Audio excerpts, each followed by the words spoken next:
Bonsoir à toutes et à tous et bienvenue. Cette semaine, notre émission s'intéresse à un moment important de la vie nationale, les 7 années de gouvernance du président de la République, son Excellence, M. Mohamed Ould Cheikh El Ghazouani. Au cours de cette période, la Mauritanie a connu de nombreuses évolutions dans un contexte marqué par des défis économiques, sanitaires, climatiques et sécuritaires qui ont également touché de nombreux pays à travers le monde. Aujourd'hui, l'heure est au bilan. Quelles ont été les grandes orientations de l'action publique? Quels changements peut-on observer? Quels enseignements tirer de ces 7 années et quelles perspectives se dessinent pour l'avenir? Pour en parler, nous recevons des invités, des journalistes qui partageront leur analyse et leur point de vue sur les principaux enjeux de cette période. J'ai le soir à ma droite M. Selmou Salihi, bonsoir. Bonsoir, et j'ai également le plaisir de recevoir à ma gauche M. Bakary Gueye, bonsoir. Bonsoir. Alors avant de continuer, je vous propose de suivre ce reportage d'Aminata Khan qui revient sur les 7 ans forts de la célébration du parti INSAF des 7 ans du président de la République au pouvoir.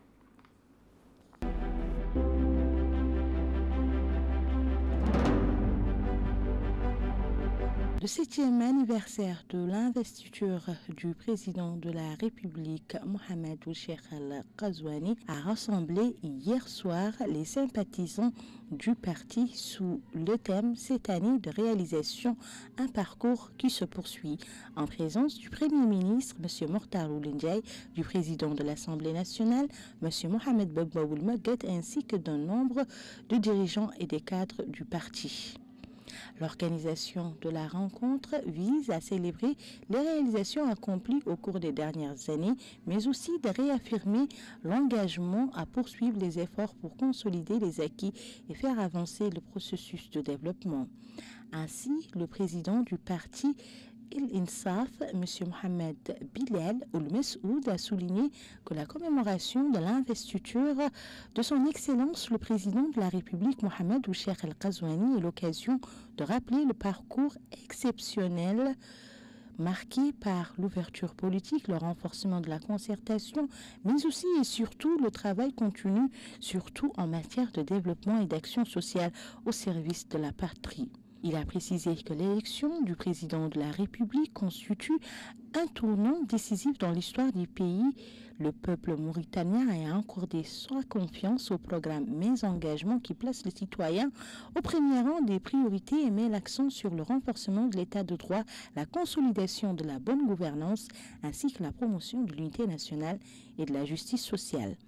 Le président du parti a ajouté que le renouvellement de la confiance du peuple mauritanien envers le président de la République lors des élections présidentielles de 2024, après les résultats positifs obtenus par le parti INSAF lors des scrutins législatifs régionaux et municipaux, reflète le soutien populaire à la voie des réformes et au développement et ouvre la voie à la poursuite de la mise en œuvre du programme Mes Ambitions pour la patrie. Il a aussi affirmé que les dernières années ont été marquées par des défis régionaux et internationaux difficiles, mais que notre pays a réussi à préserver sa stabilité et à renforcer sa position régionale tout en obtenant des résultats économiques et de développement significatifs. M. Mohamed Bilal Ould Messoud a passé en revue les principales réalisations des 7 dernières années dans les domaines de la politique, de la sécurité, de la diplomatie, de la justice, du développement économique et humain ainsi que de l'action sociale, soulignant que la continuité est un choix national visant à consolider les acquis et à accélérer le rythme du développement. Il a précisé que le parti continuera à jouer pleinement son rôle en accompagnant la mise en œuvre des programmes gouvernementaux, en renforçant le dialogue avec les citoyens et en contribuant à la réforme et à la réussite des réformes à venir. Le Premier ministre, M. Mortar Ould Ndiaye, a abondé dans le même sens lors de son allocution, affirmant que la vision du président de la République, M. Mohamed Ould Cheikh El Ghazouani, repose sur 2 axes complémentaires, à savoir la construction d'un État fort et capable de relever les différents défis et la réalisation d'un développement équilibré et durable au bénéfice de tous les citoyens. Il a toutefois précisé que cette vision s'est concrétisée à travers des réformes économiques qui ont renforcé la souveraineté économique et financière du pays, soulignant que les expériences internationales ont démontré que le développement durable ne peut reposer uniquement sur l'aide étrangère, ce que le président a parfaitement parfaitement compris dès son accession au pouvoir et c'est pourquoi il s'est attaché à consolider les fondements d'une économie plus autonome et plus résiliente. M. Mortal Oulundjaï a souligné que le bilan des 7 dernières années reflète l'ampleur des réalisations accomplies dans les domaines, soulignant que les effets sont désormais tangibles pour les citoyens qui en sont les premiers bénéficiaires. Il a à cet égard cité les programmes de l'Agence nationale pour la solidarité et la lutte contre l'exclusion Ta'azur, estimant qu'ils constituent un modèle réussi de politique sociale dont on peut être fier.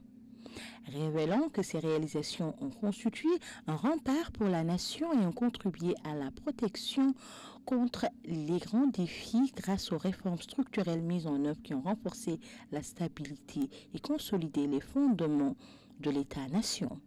En ce qui concerne la jeunesse, M. Mortal Oulundjaï, Premier ministre, a expliqué que la mise en place d'un code spécifique à la jeunesse revêt une importance politique et développementale majeure et traduit la volonté du président de la République d'autonomiser les jeunes et de renforcer leur présence dans la vie publique en tant que pilier essentiel de la construction du présent et de l'avenir.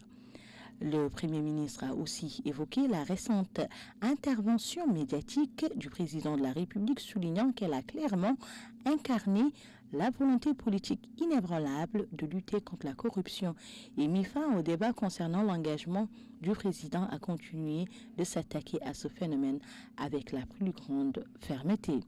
Il a ajouté que cette intervention a envoyé des messages rassurants à l'opinion publique, réaffirmant la volonté de l'État de poursuivre l'ancrage des principes de transparence et de bonne gouvernance. Il est à noter que l'Assemblée a suivi au cours de la rencontre un film documentaire retraçant les réalisations accomplies par le parti El Ansaf depuis l'accession du président de la République, Mohamed Ould Cheikh Al Ghazouani, à la tête de la magistrature suprême.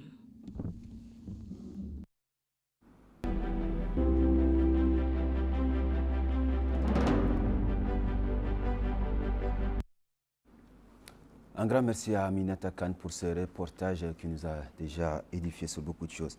Alors, M. Isselmou, après cette année de gouvernance de son Excellence le Président de la République, quel regard global vous faites sur, sur l'évolution du pays? Je dirais que c'est un regard très positif et un regard de satisfaction pour plusieurs raisons.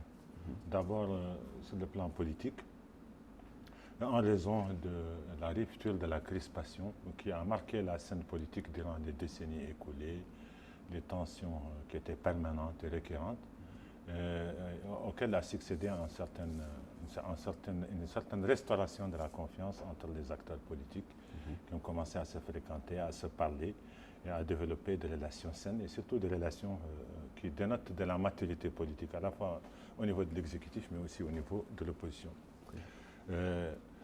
Ce changement de paradigme qui est intervenu à partir de 2019 a permis le retour des exilés, la réparation de beaucoup d'injustices. Et plus tard, il permettra d'organiser des élections législatives, des élections locales dans des conditions très satisfaisantes en 2023, suite à un accord politique qui a permis la création d'une CENI consensuelle, qui a permis de revoir un peu le code électoral, parce qu'il a permis pour la première fois aux Mauritaniens résidant à l'étranger de voter, d'avoir leur lieu à l'Assemblée nationale. C'est une réparation d'une injustice majeure.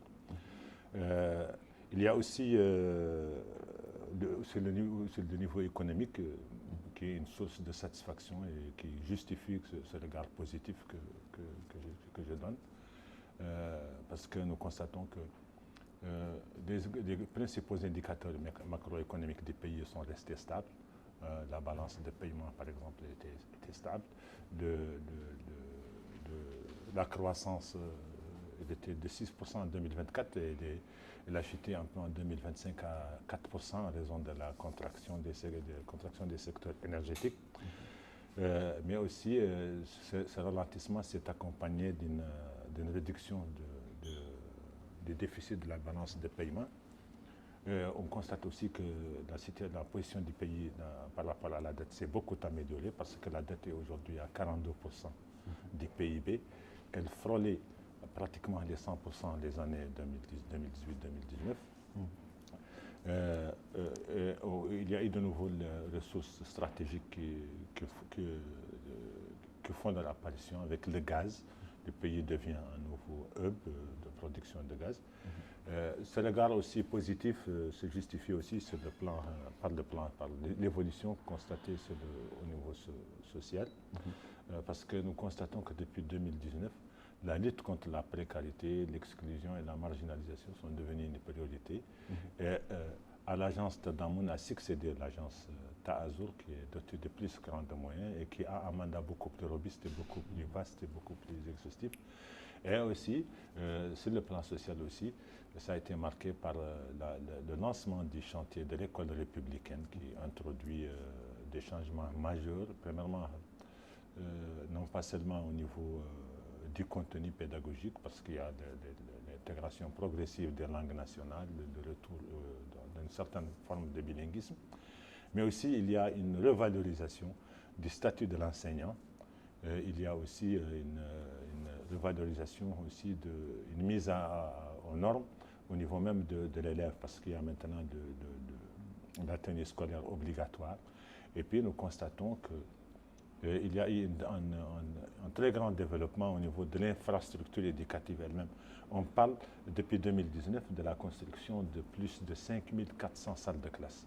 Et les écoles, en tout cas publiques, que nous avons devant nous et qui étaient désertées, ont commencé à être fréquentées à nouveau et ont commencé à être surtout fréquentables en termes de... enfin, ce regard de satisfaction, je ne cesserai de le répéter, est positif, c'est justifié aussi par la situation diplomatique et sécuritaire du pays. Le pays a connu un certain rayonnement. Nouakchott a abrité énormément de conférences internationales. Les chefs d'État du monde se sont succédés ici à Nouakchott. C'est une preuve de la reconnaissance de la stature du pays et de son président. Mais aussi, sur le plan sécuritaire, le pays a continué à constituer, à travers ses forces de défense et de sécurité, à se constituer un rempart contre les menaces des groupes armés terroristes et de la criminalité transfrontalière. Donc aucun attentat n'a eu lieu entre 2019 et 2026, exception faite de l'évasion des terroristes en 2023 qui ont été repris dans la zone de l'Msaïdi. Donc tout ça fait que ces 7 années ont été positives, à la fois sur le plan politique, sur le plan économique, sur le plan diplomatique, sur le plan sécuritaire, sur le plan social. Mais évidemment, ce regard très positif, ce regard de satisfaction ne doit pas occulter qu'il y a des défis quand même qui persistent. Il y a en termes essentiellement d'emploi de jeunes, même si le gouvernement a créé un département spécifique à l'autonomisation des jeunes et l'a rehaussé dans l'architecture gouvernementale. Il y a aussi l'impératif de la diversification économique parce que l'économie nationale est un peu trop tributaire des industries extractives, donc il faudrait songer à la diversification. Il faudrait que l'agriculture joue un rôle et qu'elle soit un pilier. Il faudrait que l'élevage joue un rôle. Il faudrait qu'il y ait d'autres secteurs qui contribuent plus parce qu'il y a une certaine volatilité des prix des matières extractives. Un jour, le fer est à un taux, le lendemain, l'or est à un taux. Donc voilà, donc c'est aléatoire et on n'est pas à l'abri de chocs exogènes. Enfin, cette note de satisfaction n'occulte pas aussi qu'il faut continuer à batailler sur le front du pouvoir, du renforcement du pouvoir d'achat des citoyens, qui est souvent mis en péril en raison des chocs exogènes. Le dernier en date, c'est la situation de tension au Moyen-Orient avec la guerre Iran-USA. Vous avez vu les répercussions que ça a eu, l'envolée que ça a occasionné sur les prix des carburants. Donc, le regard est globalement positif, est un regard satisfaisant, mais il y a aussi des défis qui persistent et elles sont, alhamdoulilah, pris en considération et pris en compte parce que même avec l'envolée du prix des matières énergétiques, nous avons l'ensemble des mesures qui ont été prises avec la revalorisation du salaire minimal, avec certaines mesures d'économie de carburant qui ont été prises à l'époque, et aussi avec un paquet d'aides sociales aux groupes à revenus faibles. Donc, Voilà, dans l'ensemble, c'est ça. Justement. Alors, M. Selmou, comme vous le dites, il y a beaucoup de choses qui ont été améliorées. Il y a des défis. On en reviendra justement sur ces défis. Alors, Bakary Gueye, bonsoir encore une fois. Bonsoir. Merci de nous dresser un bilan sur cette année de présidence de son Excellence. Merci beaucoup. Donc, merci quand même pour l'invitation. Moi, je crois qu'à l'heure des bilans, nous avons vu un peu au niveau de l'ensemble des partenaires, aussi bien partenaires politiques, pouvoir, opposition, au niveau de la société civile. On est donc en train de faire le bilan de cette année donc, de pouvoir et c'est tout à fait normal. Je crois que c'est bien également qu'au niveau de la presse, en tant qu'observateur indépendant, on puisse également faire notre lecture de ce bilan. Donc moi, je vais abonder un peu dans le même sens que mon ami Selmou. Je dirais que globalement, c'est un bilan quand même qui est globalement positif. Parce qu'on sait que de 2019 à aujourd'hui, donc en 2026, le président de la République avait surtout misé dès le départ sur la stabilité, donc la stabilité sécuritaire, et sur également un autre aspect très important, c'est également le lancement du pays donc dans l'ère du gaz et de l'hydrogène vert. Donc ça, je crois que ce sont des grands projets structurants qui ont été lancés. Donc au cours de ces deux mandats, du premier mandat et du second mandat qui commence. Donc on a de très grands projets dans le domaine énergétique, ça c'est très important. Et avant cela d'ailleurs, on sait que dès l'arrivée au pouvoir du président de la République en 2019, il y a eu déjà donc, le programme prioritaire élargi qui a été lancé donc, en 2020. Et puis ensuite, il y a également le plan national sectoriel donc, de riposte au Covid qui a suivi également. Et on sait que pendant cette période, la situation internationale n'était pas favorable. Donc la Mauritanie vraiment a fait preuve d'une résilience face donc à cette crise du Covid qui avait fait beaucoup de dégâts. Et aujourd'hui, avec donc le lancement des projets structurants dans le domaine de l'énergie, on sait que la Mauritanie s'est positionnée comme étant vraiment un hub énergétique. Et ça déjà vraiment, je trouve que c'est une force. Nous avons de très grands projets aujourd'hui dans les domaines de l'hydrogène vert, dans le domaine également du gaz, des projets vraiment structurants qui ont été lancés. Et aujourd'hui, on a également commencé l'exploitation du gaz qui génère aujourd'hui près de 240 millions de dollars par an depuis maintenant le lancement de ce champ gazier. Donc il y a également donc comme je l'ai souligné, cette lutte contre le terrorisme avec une tolérance zéro, donc je crois que c'est le mot on a déjà parlé, qui a épargné vraiment à la Mauritanie vraiment la situation actuellement qu'on vit dans notre région du Sahel, qui est pratiquement dans une situation extrêmement difficile sur le plan sécuritaire. Il y a également, sur le plan diplomatique, on voit également qu'il y avait une diplomatie vraiment qui était gagnante. On sait que le président de la République a dirigé l'Union africaine en 2024 et il a joué vraiment un rôle de médiateur qui a été très remarqué et très apprécié au niveau international. On a vu donc tous les voyages qu'il a fait, toutes les médiations qu'il a fait, non seulement au niveau africain mais au niveau international. Donc ça, c'était vraiment une percée diplomatique qui a vraiment redoré le blason un peu de la diplomatie mauritanienne. Il y a également, très important, d'autres volets également sur le plan politique. Il y a cette ouverture, depuis d'ailleurs l'arrivée du président de la République, cette ouverture donc, sur l'opposition, avec donc cette approche qui est basée sur la concertation, sur le dialogue inclusif.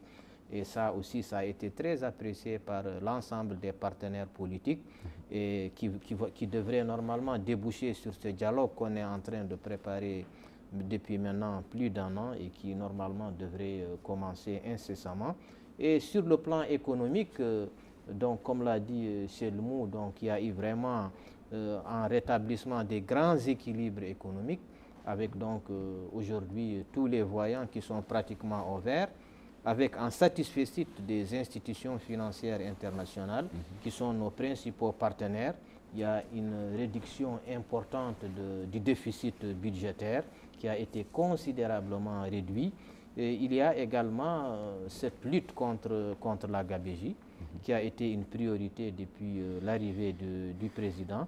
Et on est également passé depuis maintenant, je crois, une année au budget programme, qui fait que dorénavant, le gouvernement désormais travaille suivant des objectifs. Et ça, vraiment, je crois que c'est quelque chose de très important. Et dans le domaine également de l'exploitation de nos ressources donc minières, gazières, il y a eu également cette loi sur le contenu local qui a été votée, une loi qui est destinée vraiment à protéger nos entreprises et à leur permettre vraiment de profiter beaucoup plus de nos ressources nationales. Sur ce plan aussi, je crois que c'est un pas important qui mérite d'être salué. Et sur le plan social également, qui est très important, on sait que le premier programme du président de la République, donc le PROPEP, était basé surtout sur le social, et c'était un plan qui était vraiment, qui a fait un focus sur les couches les plus vulnérables, et donc la lutte contre la pauvreté et l'emploi également des jeunes.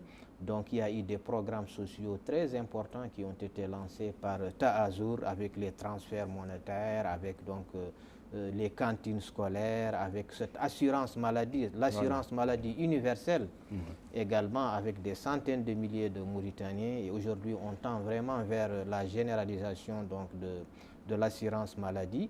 Et sur le plan de l'emploi des jeunes également, il y a de très grands programmes qui ont été lancés. Bon, il y a Teshril, il y a le PARSEM, il y a l'INAP, FTP. Donc ce sont vraiment des programmes structurants qui visent vraiment à impliquer la jeunesse beaucoup plus donc dans le tissu social. Et il y a également le soutien aux secteurs ruraux. Comme vous le savez également, ces secteurs-là ont été boostés avec la création en fait d'un ministère de l'agriculture et de la souveraineté alimentaire. C'est très important parce qu'on sait que notre pays est un pays vraiment d'élevage, d'agriculture, et ce sont des secteurs également qui sont des secteurs porteurs. Mais comme l'a dit mon ami Selmou, effectivement, il y a également de très grands défis qui restent. Comme tout bilan, on ne peut pas toujours avoir un bilan tout en rose, ce n'est pas possible. Il y a effectivement beaucoup de défis auxquels fait face le pays, continue à faire face. Il y a des problèmes notamment de gouvernance qui sont pointés du doigt. Il y a par exemple au niveau de l'administration, il y a des lenteurs, des problèmes au niveau de l'état civil, également au niveau des marchés publics qui sont jugés parfois pas très transparents, même si on sait qu'au cours de la dernière conférence de presse du président de la République, des clarifications ont été apportées, notamment en ce qui concerne, par exemple, les marchés de gré à gré, qui vraiment faisaient beaucoup de dégâts, mais aujourd'hui également sur ce plan, le gouvernement a beaucoup travaillé. Et il y a également un autre défi, un autre problème, c'est le fait qu'il y a, par exemple, on va par exemple à 2 vitesses. Par exemple, pratiquement tous les projets de développement sont concentrés à Nouakchott. Il y a une forte centralisation et il y a le problème de la décentralisation qui continue à se poser, malgré le fait que le gouvernement, aujourd'hui, s'est vraiment investi dans la décentralisation avec la création d'un département qui est dédié et tout, mais on sait qu'au niveau des régions, il y a toujours de sérieux problèmes de développement, malgré le fait qu'il y a eu un très grand programme qui a été lancé tout dernièrement et qui concerne les 13 régions du pays, donc un programme de développement, un très grand programme qui vise vraiment à booster le développement dans ces régions-là.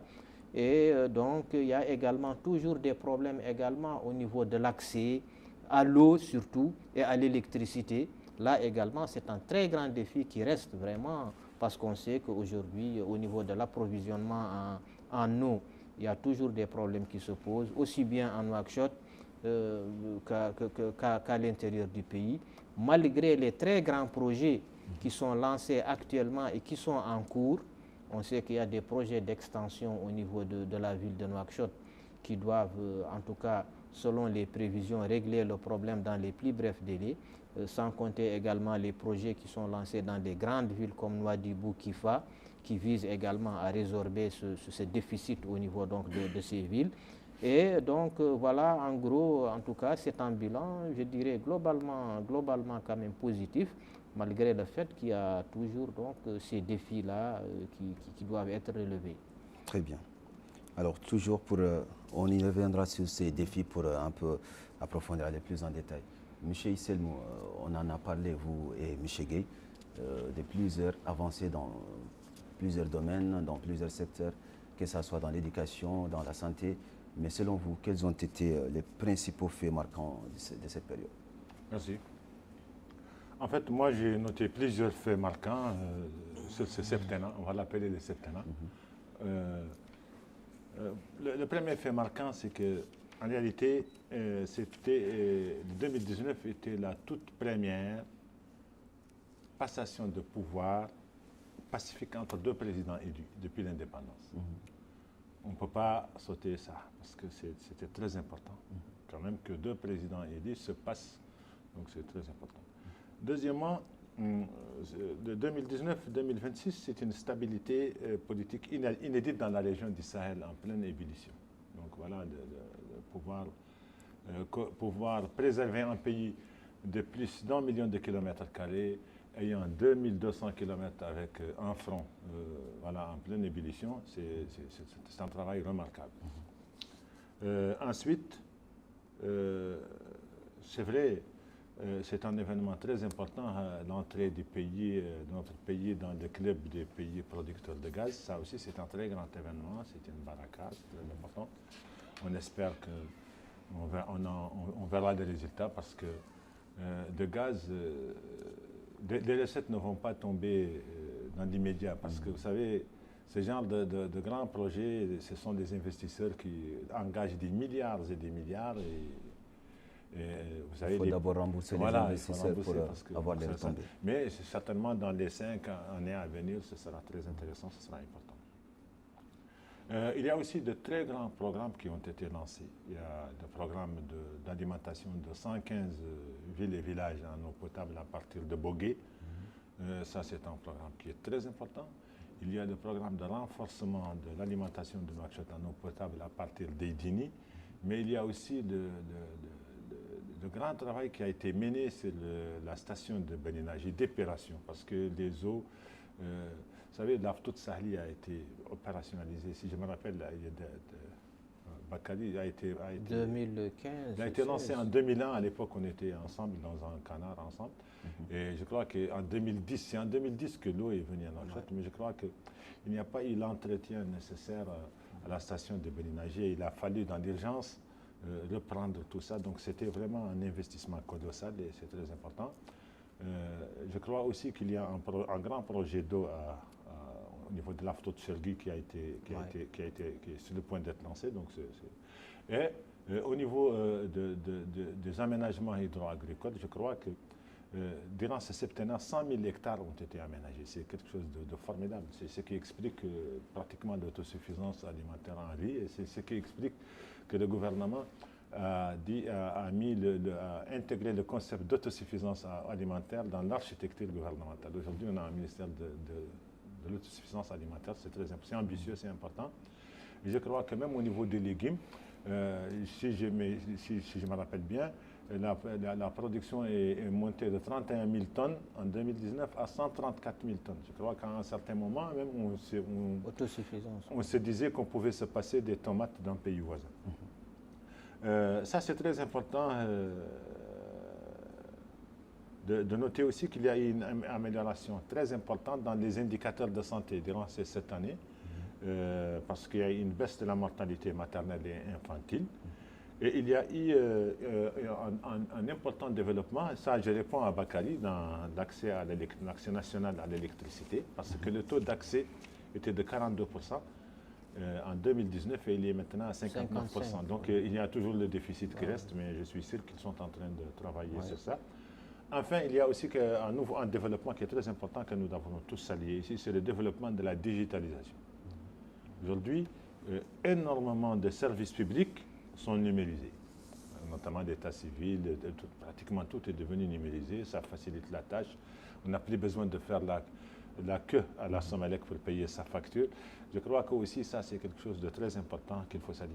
Donc grosso modo les changements ont été, les faits marquants ont été multiformes. D'abord la stabilité du pays, la préservation de sa sécurité. Même il y a eu un très bon succès en matière de sécurité intérieure parce que nous qui suivons tous, nous constatons que le taux de la criminalité, notamment la délinquance urbaine, a aussi baissé par rapport aux années précédentes. Donc il y a eu des faits marquants sur tous les plans. Et nous espérons que la tendance des faits marquants positifs va se poursuivre pour le restant du mandat du président de la République. Très bien. Merci beaucoup, M. Isselmo. Alors, M. Bakary, est-ce que ces réformes dont on parle depuis tout à l'heure, ces réformes engagées, est-ce qu'elles répondent aux attentes de la population? Oui, comme vous le savez, les réformes, en fait, pour leur mise en œuvre, il y a toujours en tout cas, la nécessité de les mettre en œuvre.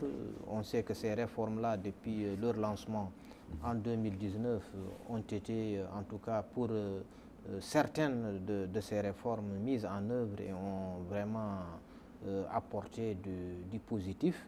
Mais on sait aujourd'hui également qu'au niveau de la population, les attentes restent très grandes parce que, comme vous le savez, nous avons parlé effectivement du développement qu'il y a eu et de l'avancement au niveau de l'économie, notamment au niveau des principaux indicateurs macroéconomiques, mais il se trouve que également au niveau du panier de la ménagère, effectivement, il y a toujours en tout cas des problèmes qui se posent parce qu'on sait que il y a effectivement aujourd'hui une hausse des prix, etc. Mais en tout cas, les programmes sociaux qui sont mis en œuvre par le gouvernement à travers l'agence Tahazour essaient un peu vraiment de limiter les dégâts, essaient vraiment de prendre le contrepoids de cette hausse des prix qui vraiment a un impact très négatif sur le pouvoir d'achat des ménages. Et d'où, en tout cas, l'importance de tous ces programmes aujourd'hui qui sont initiés au niveau de Tahazour, aussi bien des programmes de transfert monétaire que d'autres programmes qui visent spécifiquement les couches les plus vulnérables dans le cadre, par exemple, de ce programme qui est très important, qui s'appelle Tekaful, qui vraiment vise les pauvres parmi les pauvres, les gens qui sont vraiment dans l'extrême pauvreté. Et nous avons également le dernier programme AON qui a été lancé récemment. Ouais. C'est vraiment un méga programme également qui a profité à, si je ne me trompe, plus de 2 millions de Mauritaniens et qui a permis en tout cas de soulager le panier de la ménagère, comme je l'ai dit, qui est très affecté par cette hausse des prix. Donc, dans l'ensemble, en tout cas, les populations apprécient toutes ces interventions qui sont menées par le gouvernement. Mais comme vous le savez, la situation économique mondiale n'est pas du tout favorable, en tout cas, au fait de pouvoir injecter beaucoup plus d'argent, parce qu'on sait que tous ces programmes sont pratiquement financés sur ressources propres, ce qui n'est pas du tout évident. Et cela, en tout cas, dénote tout simplement vraiment de la santé économique du pays, qui parvient aujourd'hui à financer des programmes, même des programmes d'infrastructure, vraiment avec des investissements lourds sur fonds propres. Ouais. Et ça, je crois que c'est déjà quand même une avancée qui est tout à fait positive. Voilà. Alors, M. Isselmo, je vous laisse répondre sur les réponses de M. Bakary Gueye et même vous demander les défis qui ont les plus marqué. Non, je crois que je n'ai rien à ajouter par rapport à ce que Bakary a dit. D'ailleurs, moi et Bakary, souvent, quand on était dans la même rédaction, on réfléchissait. Notre patron disait qu'on réfléchissait de la même manière. Vous êtes synchronisés en quelque sorte. On est cousins, donc c'est normal. Donc, en fait, je voudrais juste aborder les défis, parce que moi j'ai l'impression il me semble que les défis ont été en filigrane ont été en filigrane derrière l'action des pouvoirs publics. On sent que ce qui se fait, c'est pour relever certains défis, c'est pour faire face à certains enjeux. Le premier de ces enjeux, de ces défis, est à mon sens la lutte contre les fractures sociales et l'exclusion. Parce que déjà en 2019, le ton a été annoncé. Création de l'Agence nationale de la délégation générale TASO. Donc le ton est annoncé, et il y a eu avec elle la structuration des transferts sociaux, d'aide alimentaire pour amortir le choc de la pandémie de la Covid-19. Mais Tazour ne fait pas que ça. Tazour aussi était dans l'éducation, il était dans beaucoup d'autres. Il était dans les logements sociaux, il était dans l'agriculture, il était dans tous les domaines. Donc, il est dans les programmes des filets sociaux. Donc, deuxièmement, nous comprenons que le gouvernement de 2019 à 2026 a compris qu'il y a urgence à diversifier les sources de son économie, à ne pas rester tributaire uniquement des industries extractives. Donc c'est pour cela qu'il y a eu cet grand effort pour que les pays deviennent un hub énergétique, pour que les pays ajoutent à l'or et au fer, ajoutent le gaz par exemple. Et aussi, donc, c'est prometteur parce qu'il y a toujours Birallah et Walata qui attendent des investisseurs bientôt. Donc, et ils sont dans les eaux territoriales nationales. Mais aussi, il y a cet appel aux investisseurs nationaux, aux investisseurs étrangers, à l'investissement direct avec le nouveau code des investissements qui est très moderne, qui est très attractif et qui donne énormément de garanties aux investisseurs. Il y a encore la consolidation de la stabilité sécuritaire régionale. Nous constatons que, et ça coûte très cher, nous constatons qu'il y a... Nous avons vu les équipements qui ont été exposés en 2024, les équipements en matière d'armement, tout ça, qui sont des équipements modernes. En termes d'aviation, en termes de drones, en termes de systèmes de défense antiaérienne.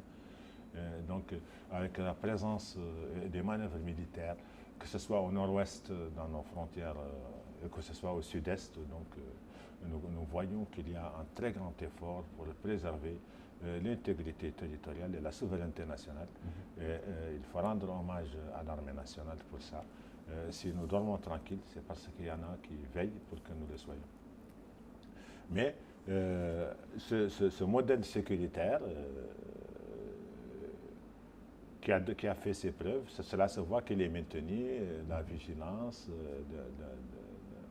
la préparation, les exercices, la dissuasion, voilà, donc c'est quelque chose de très important.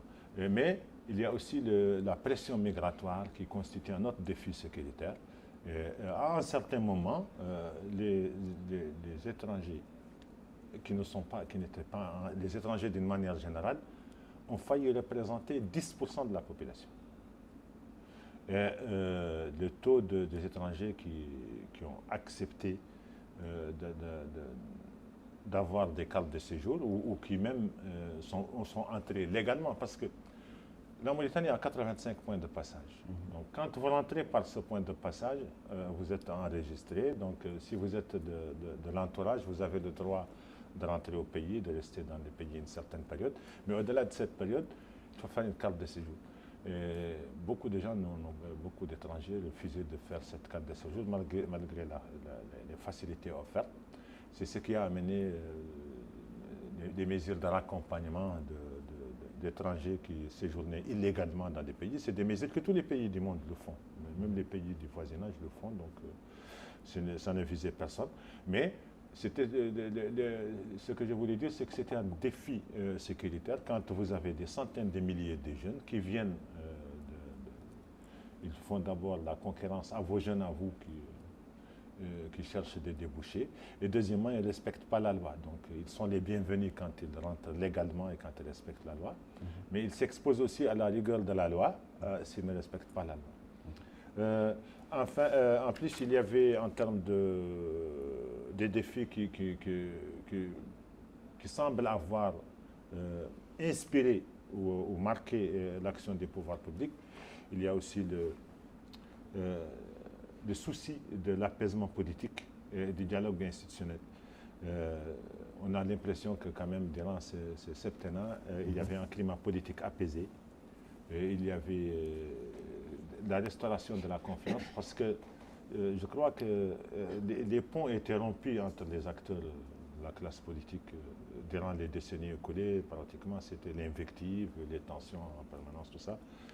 Donc, il y a eu un climat politique apaisé. Ce climat continue à s'apaiser malgré certaines secousses de temps à autre. Et il y a eu aussi un rayonnement diplomatique du pays, parce qu'il a eu l'occasion, comme l'a dit Bakary, de présider l'Union africaine. Et aussi, on a l'impression qu'il y a une réforme de la gouvernance des finances publiques. Et Bakary en a parlé tout de suite, parce que l'État a fait face à la nécessité d'optimiser ses ressources intérieures. Et donc, il y a eu une vraie révolution budgétaire avec le passage au format budget-programme, qui exige plus de transparence. Et qui, parmi ces principes, c'est l'efficacité de la dépense publique, c'est-à-dire son opportunité elle-même. Et puis, il y a aussi une action très importante en matière de maîtrise de la dette, parce qu'on constate que le ratio de la dette publique a baissé, donc grâce à des négociations avec le Fonds monétaire. Alors justement, Issel, vous parliez de confiance entre les acteurs politiques. Nous allons rester dans cette confiance-là, mais cette fois-ci entre les citoyens et les institutions. Comment est-ce qu'on peut renforcer davantage cette confiance? Oui, donc moi, avant de répondre à votre question, je voudrais quand même rebondir sur les défis qui étaient soulignés tout de suite par mon ami Selmo, concernant notamment ce défi sécuritaire qui est un défi vraiment qui est extrêmement important et où vraiment beaucoup de choses positives ont été réalisées. Notamment sur la sécurisation du pays avec la professionnalisation de l'armée nationale et des forces de sécurité. Vous n'êtes pas sans savoir qu'aujourd'hui la Mauritanie pratiquement accueille vraiment l'un des centres de réfugiés parmi les plus grands au monde, avec plus de 300 000 réfugiés qui sont là. Et vraiment, il s'agit d'un très grand défi sécuritaire qui est là et qui est géré par le gouvernement mauritanien. Et il y a également d'autres défis également sur lesquels je voudrais rebondir, concernant surtout le défi de la solvabilité du pays, concernant la dette notamment, la dette nationale aujourd'hui qui est très bien gérée, et qui fait que la Mauritanie, sur ce plan, est citée en exemple. Mais il y a quand même d'autres défis qui sont beaucoup moins reluisants, parce qu'on a vu par exemple qu'il y a pour répondre à votre question, parce qu'on sait que le deuxième mandat du président de la République est un mandat qui était dédié à la jeunesse. Et on sait effectivement que sur ce plan, des choses importantes ont été réalisées, mais aussi il y a beaucoup de choses qui n'ont pas été réalisées. On a vu par exemple qu'il y a eu beaucoup d'immigration dans les rangs de la jeunesse. Et on a vu vraiment que l'opportunité du dividende démographique n'a pas été vraiment très bien saisie, notamment concernant la croissance au niveau de l'emploi, parce qu'il y a vraiment sur ce plan-là quelque chose à revoir, surtout dans le domaine de la formation de la jeunesse, notamment de la formation professionnelle. On a vu qu'il y a eu beaucoup de centres qui ont été créés à travers le pays, et on a vu que des progrès importants également sur le plan de la professionnalisation et de l'employabilité des jeunes ont été faits. Mais malheureusement, nous sommes toujours confrontés à cette inadéquation entre la formation et l'emploi. Et cela s'explique vraiment par, en tout cas, les modules de formation au niveau des écoles professionnelles qui peut-être manquent encore d'être vraiment réactualisés, manquent d'être mis à jour pour qu'elles puissent vraiment répondre vraiment au marché de l'emploi. Parce qu'on voit que beaucoup de jeunes, malgré le fait qu'ils sortent des centres de formation, ne sont pas toujours opérationnels au niveau de nos entreprises nationales. Et ça pose un problème. Et c'est un très grand défi, notamment aujourd'hui avec le début de l'exploitation du gaz et en perspective de l'exploitation également de l'uranium et d'autres ressources, vraiment, et avec également donc, cette nouvelle loi sur le contenu local qui est passée également.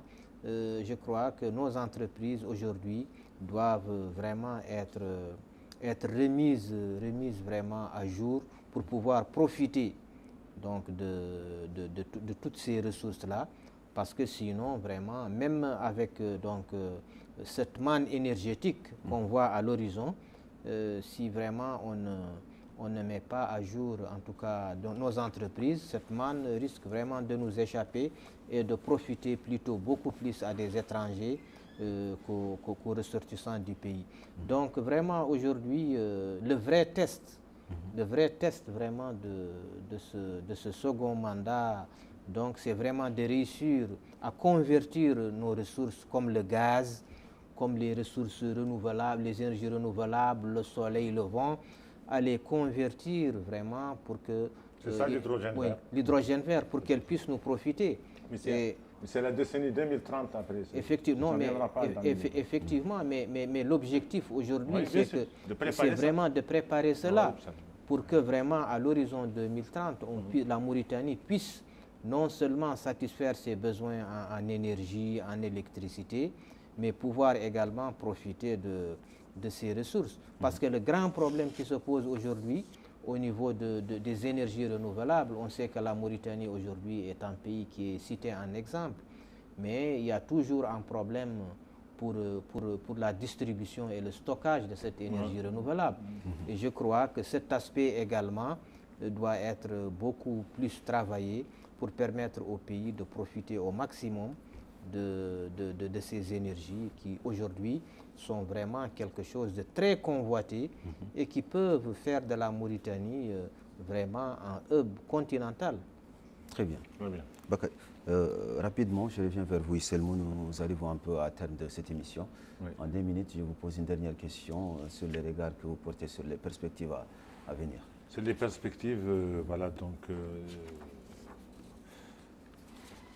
vous savez, les perspectives, elles sont prometteuses. Les perspectives d'avenir de la Mauritanie reposent sur une profonde transformation économique et une stabilité stratégique en Afrique de l'Ouest. C'est vrai, l'essor énergétique il devient un nouveau moteur de croissance nationale. Le gaz va certainement avoir des incidences importantes. Il va apporter une bouffée d'oxygène à l'économie nationale. Il y a aussi des ambitions pour Bilala et Walata qui ne sont pas encore exploitées. Il y a l'hydrogène vert et il y a des perspectives pour une modernisation industrielle parce que la SNIM s'engage dans le projet Al-Aouj qui est un projet grandiose. Mais ce n'est pas tout simplement Al-Aouj. Le gouvernement, je crois qu'il vient de signer avec un géant saoudien, le géant saoudien Aqua Power pour le développement, le financement et l'exploitation de la première grande centrale électrique au gaz naturel. C'est très important, de 230 mégawatts. Ça, c'est très important. Donc les perspectives sont importantes. Les perspectives aussi, on voit qu'il y a énormément d'infrastructures routières qui sont en cours. Il y a 2 programmes importants. Ils vont avoir aussi changer le visage du pays.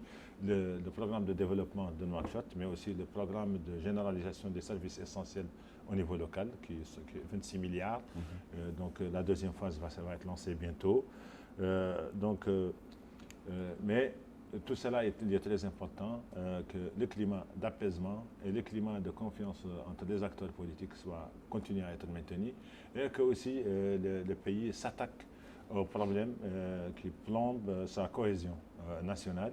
Et aussi, le pays doit rester vigilant et attentif à son environnement sous-régional qui est en complète ébullition, avec des attentats, des attaques du groupe armé terroriste, de la criminalité transfrontalière. C'est à nos frontières, c'est pas loin de nos frontières, donc nous devrons être vigilants pour éviter l'effet de contamination ou pour éviter éviter la provocation que certains pourraient être tentés de nous faire. Donc, parce que dès qu'il y a un problème à vos frontières, il faut être vigilant parce que ce problème peut pas arriver à notre porte. Merci beaucoup, M. Selmou. Moi, en fait, je vais ajouter aux perspectives, je partage entièrement les perspectives donc, qui ont été soulignées par mon ami Selmou, mais je vais ajouter, en fait, dans ces perspectives, je vais toujours revenir sur le secteur de l'énergie qui est fondamental et avec notamment ce dernier contrat qui a été signé avec les Saoudiens de Aqua Power, un contrat donc d'une valeur de plus de 700 millions de dollars et qui va donc développer l'énergie. C'est le premier contrat de partenariat public-privé donc qui a été signé et vraiment qui démontre avec vraiment le poids de cette multinationale qui est vraiment une société multinationale qui est au top au niveau mondial et qui également, il y a des perspectives de développement de la désalinisation de l'eau de mer. Donc en plus de cela également, pour les perspectives, donc, 30 secondes, M. Bakar. Il y a également le fait de miser sur l'éducation, sur le développement des ressources humaines et puis également investir davantage dans la formation, l'emploi et dans les secteurs productifs. Très bien, merci beaucoup. Merci à vous également. Merci. Alors nous arrivons au terme de cette édition de Focus, où je dirais d'une émission consacrée aux 7 années de gouvernance du président de la République, son Excellence M. Mohamed Ould Cheikh El Ghazouani. Au fil de cette émission, nous avons revisité les principales étapes d'un septennat marqué par de nombreuses réformes, des investissements structurants et une volonté affirmée de moderniser l'État tout en renforçant la cohésion nationale et la justice sociale dans un contexte international particulièrement exigeant. La Mauritanie a poursuivi sa marche vers le développement en consolidant sa stabilité et en renforçant sa place sur la scène régionale et internationale. Le chemin du développement est un processus continu qui exige persévérance, engagement et mobilisation de tous. Les acquis enregistrés au cours de cette dernières années constituent une base solide sur laquelle le pays attend poursuivre sa dynamique de transformation au service des citoyens. Merci à vous de nous avoir suivis depuis chez vous. Merci également à nos invités pour leur analyse et leur contribution. Et restez avec nous tout de suite, une émission en langue nationale en Soniké. Et bonne fin de soirée.